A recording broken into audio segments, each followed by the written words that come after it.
میں ملک ہندوستان سے میں ایک شہر ہے اجمیر شریف، وہاں سے حاضر ہوا ہوں مولا کی زیارت کے لیے۔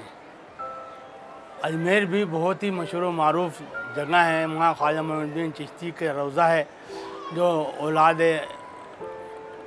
موسیٰ کاظم کے اولاد میں سے ہیں۔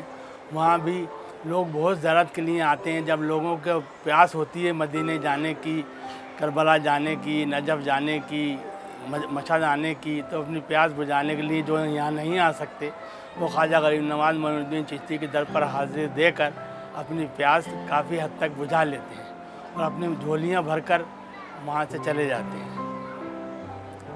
میرا نام سید عبدالمطلب چشتی ہے، میں غریب نواز کے روضے کے خدام ہیں، ان میں سے ایک خادم ہوں، وہاں کے گدی نشینوں میں سے ایک گدی نشین ہوں۔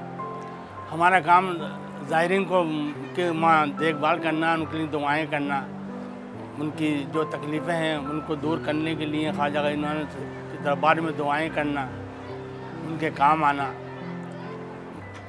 بس دربار سے میرا یہی تعلق۔ نہیں، ایسا دیکھیے میرا جھکاؤ شروع سے بچپن ہی سے اہل بیت کی محبت میرے دل میں اللہ تعالیٰ نے کوٹ کوٹ کر بھر دی تھی۔ جب میں نے ہوش سنبھالا، میں نے مطالعہ کیا تو حقائق سامنے آئے کہ چاہنے والے ہیں، اہل بیت کے نام پر اپنی جان قربان کرنے والے ہیں۔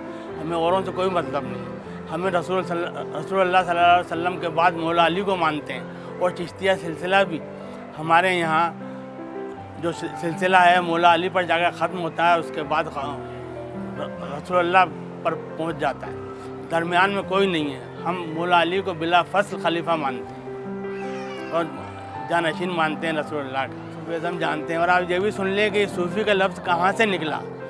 رسول اللہ صلی اللہ علیہ وسلم کے ایک جلیل القدر صحابی ابو ذر غفاری تھے، وہ اونٹ کے بالوں کا بنا ہوا موٹا کپڑا پہنتے تھے، اس کو صوف کہتے تھے، تو اس وجہ سے وہاں سے وہ صوف سے بگڑ کر یہ لفظ صوفی ہو گیا۔ اور ہمارے صوفی اعظم میں صوفیوں نے اہل بیت کی محبت کا وہ شربت پلایا ہے دنیا کو کہ بس پوچھے ہی مت، اور ہمیشہ وہ اہل بیت کی محبت کا ہی سبق دیتے رہے، اور آج تک ان کے دربار سے بھی وہی سبق جاری ہے۔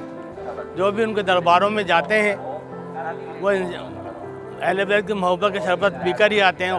اس کا ثبوت یہ ہے کہ خواجہ معین الدین چشتی نے امام حسین کے لیے فرمایا، شاہ است حسین بادشاہ است حسین، دین است حسین دین پناہ است حسین، سرداد نداد دست در دست یزید، حقہ کے بنائے لا الہ است حسین۔ اسی طرح سے مولا کائنات کے لیے، مولا علی کے لیے فرمایا، اوصاف علی با گفتگو ممکن نہیں، عالم کے سمندر کو نہیں سمایا جا سکتا، اسی طرح سے مولا علی کے فضائل بیان کرنا ناممکن ہے۔ اور آخر میں انہوں نے یہ کہہ دیا اللہ دانم کے مثل وہ ممکن نہیں۔ یہاں آ کر تو میری زبان بیان نہیں کر سکتی جو میری حالت، میری کیفیت ہے۔ یہاں تو صبح شام نئی نئی تجلیاں ہیں، وہ ہر آدمی نہیں سمجھ سکتا، وہ الفاظ میں بیان نہیں کر سکتا۔ جو کیفیت میری وہ یہ، وہ میں الفاظ میں نہیں بیان کر سکتا۔ جو مولا کے روضے میں قدم رکھنے کے بعد، مولا کے ذریعے دیکھنے کے بعد جو مجھ پر گزری ہے کیفیت، وہ میں بیان نہیں کر سکتا، محسوس کر سکتا۔ دیکھیے اسلام نے تو اتحاد و اتفاق کا سبق دیا ہے، مگر دنیا والوں نے نفاق پیدا کر دیا۔ اتحاد سے اچھی تو کوئی بات ہی نہیں ہے۔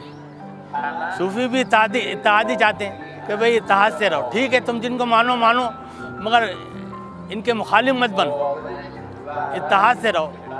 اتحاد میں اور اتفاق میں بہت ہی زیادہ مزہ ہے، اور قوت بھی ہے، طاقت بھی ہے۔ نہ اتفاقی میں تو بس وہ نقصان ہی نقصان ہے۔ تو یہی ہے کہ مولا نے مجھے یہاں آنے کی اجازت دے دی، یہ میری خوش نصیبی ہے۔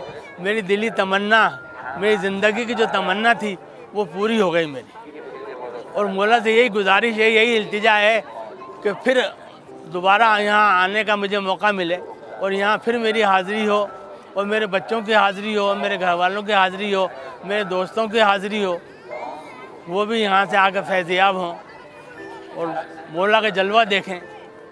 ابھی تو سنا ہی سنا ہے انہوں نے، یہاں آ کر دیکھیں۔